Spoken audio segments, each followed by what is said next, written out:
ኑ የሚገርም የቁርአን አንቀጽ እንመልከት። አላህ ስብሓነሁ ወተዓላ በተቀደሰው ቁርአኑ ውስጥ እንዲህ ይላል፣ አሸይጣኑ የዒድኩም ልፈቅረ ወየእምሩኩም ቢልፈሕሻ። ሸይጣን እኮ ለእናንተ ለሰው ልጆች ሁልጊዜም በድህነት ያስፈራራችኋል።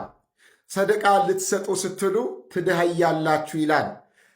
ዘካ ልትሰጡ ስትሉ፣ ሐጅ ልትሄዱ ስትሉ፣ ዑምራ ልትሄዱ ስትሉ በድህነት ያስፈራራችኋል። ሀብትህ ያልቃል፣ ትድሃያለህ እያለ ያስፈራራችኋል። እንዲሁም ወየእምሩኩም ቢልፈሕሻ በመጥፎ ነገር ያዛችኋል። ስግብግብነት፣ ራስ ወዳድነት፣ ንፉግነት፣ ቋጣሪነት ላይ ያዛችኋል። ይህም ብቻም አይደለም፣ ወየእምሩኩም ቢልፈሕሻ በድህነት እያስፈራራ በሐራም መንገድ በወንጀል መንገድ ሀብታም እንድትሆኑ ያነሳሳችኋል። በስርቆት፣ በሙስና፣ በዝርፊያ፣ በማጭበርበር፣ በወለድ እና በመሰል ወንጀሎች ከምንፈራው ድህነት መላቀቅ የምትችሉት በእነዚህ በወንጀል መንገዶች ነው እያለ ፈቀደ መንገድ ሀብት እንድታገኙ ታገኛላችሁ የሚል ውስወሳ እየወሰወሰ ወደዛ ይወስዳችኋል።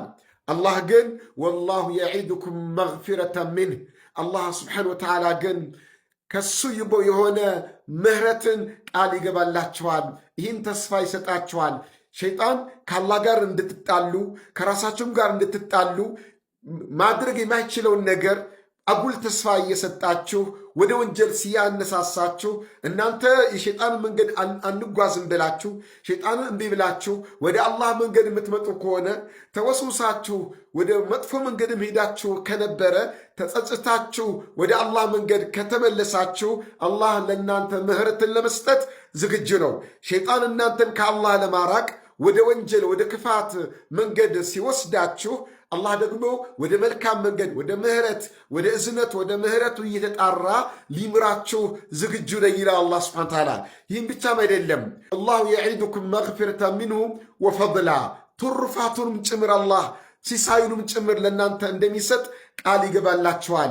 ሰደቃን በመስጠት ዘካን በመስጠት ሐጅ በመሄድ ዑምራ በማድረግ የተቸገሩ ወገኖቻችሁ ወንድሞቻችሁን በመርዳታችሁ አላህ ባወጣችሁበት ቦታ ሊተካላችሁ አላህ ቃል ገብቶላችኋል። ሐላል በሆነ በተፈቀደ ገቢ የማግኛ መንገድ ላይ ሰበቡን ለማድረስ ስትንቀሳቀሱ ያን መንገድ አላህ ሊያገራላችሁ ሲሳያችሁ ርዝቃችሁ ሊያሰፋላችሁ አላህ ቃል ገብተዋል ይላል አላህ ሱብሓነሁ ወተዓላ። ቀጥሎም አላህ ምን ይላል? ወላሁ ዋሲዑን ዓሊም። አላህ እዝነተ ሰፊ፣ ረሕመተ ሰፊ፣ ምህረተ ሰፊ